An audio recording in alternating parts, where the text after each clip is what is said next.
Good morning, everybody. Today's thought from Rabbi Steinsaltz is about the greedy man's heifer. A red heifer, as described in this week's Torah portion of Chukat, that meets all the criteria established by the Torah is very rare. Therefore, it's very expensive.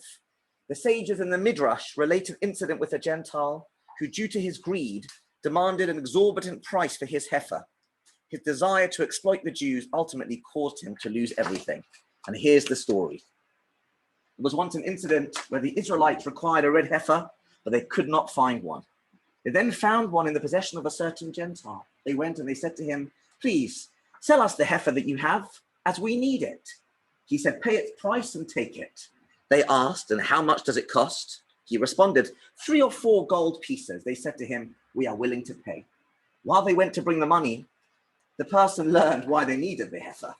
When they came back and they brought the money, he said, "I'm not actually going to sell it to you." They said, "Do you want to raise the price?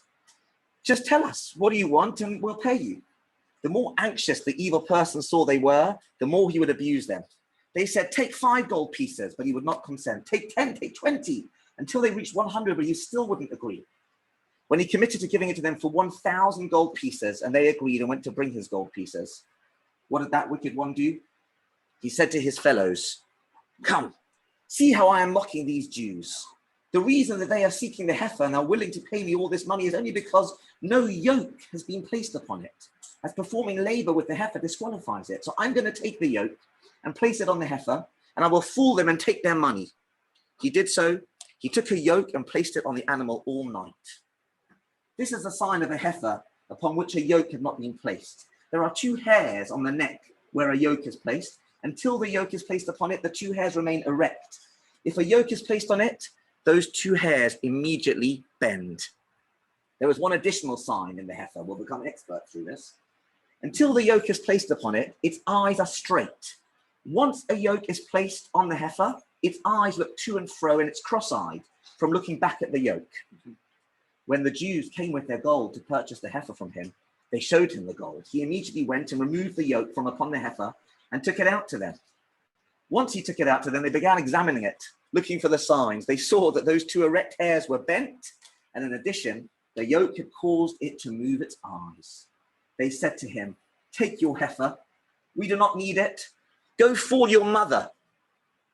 Once that wicked one saw that they returned his heifer to him, and he was denied all the gold pieces, the same mouth that said, "I am mocking them," began saying, "Blessed is he who chose this nation." Beware, here comes a terrible end. He entered his house, hung a rope, and strangled himself. What is the meaning of this midrashic story? Rabbi Steinsaltz doesn't tell us. But I'd love to hear your views. Really not happy. What I think is it tells us something about the passion of Jewish people to perform the mitzvah, and not only passion, but a sense of loyalty, through which we know that there's no point fooling ourselves or God. Look, sometimes we drive ourselves totally meshugah to do mitzvah, to perform mitzvah in a very precise way. So we don't daven Mara before an exact time, which is relevant at this time of year. Our tefillin has to be in the exact position. We won't use an etrog if the pittom's fallen off. We don't eat this and we do eat that on Pesach, and we can really completely drive ourselves meshugah. And one can think to themselves, is this really what it's all about? And yet, in the way that we perform the mitzvah, we capture the essence of a key tenet of faith, which is to be true to ourselves, to God, and to other people. And whether this antagonist in the midrashic story is real or fictitious, he certainly highlighted this aspect of truth in the Jewish nation, and he certainly acknowledged it.